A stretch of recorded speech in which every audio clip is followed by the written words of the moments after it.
ചരിത്രം സൃഷ്ടിച്ച ഒട്ടേറെ നിയമനിർമ്മാണങ്ങൾക്കും സംഭവങ്ങൾക്കും വേദിയായിട്ടുണ്ട് കേരള നിയമസഭ. ഭൂപരിഷ്കരണ നിയമം, വിദ്യാഭ്യാസ നിയമം, സേവനാവകാശ നിയമം, തദ്ദേശ സ്വയംഭരണ സഭകളിൽ 50% വനിതാ സംവരണം തുടങ്ങിയവ ഇവയിൽ ചിലത് മാത്രം. അതുപോലെ രൂക്ഷമായ സംഘർഷങ്ങൾക്കും വേദിയായിട്ടുണ്ട് ഈ സഭ.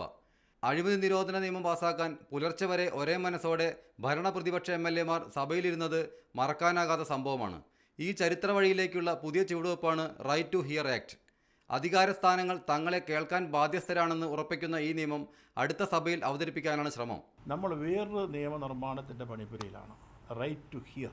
നിങ്ങളൊരു സ്ഥാനത്തിരിക്കുന്ന ആളാണ്, ഞാനൊരു പരാതിയാണെങ്കിൽ അത് കേൾക്കാൻ, പക്ഷേ അതിൻ്റെ പേരതാണ് കേൾക്കാനുള്ള. പക്ഷേ നിങ്ങളാണ് കേൾക്കേണ്ടത്, പക്ഷേ പറയുന്ന ഞാനായിരിക്കാം. Right to here.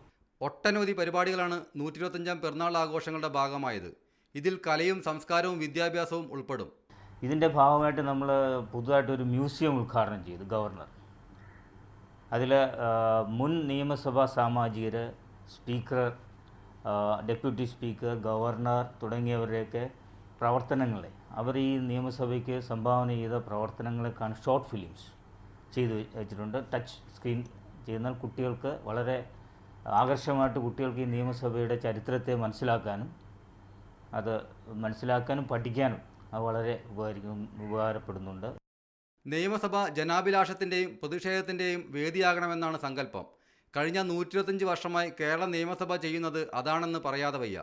ജനാധിപത്യത്തിൻ്റെ ശ്രീകോവിലെന്ന് വിളിക്കുന്ന ഈ സ്ഥാപനം ജനാധിപത്യത്തെ കാത്തുസൂക്ഷിക്കുക കൂടി ചെയ്യുന്നുണ്ട്. വികാസ് വാസു, മീഡിയ 1, തിരുവനന്തപുരം.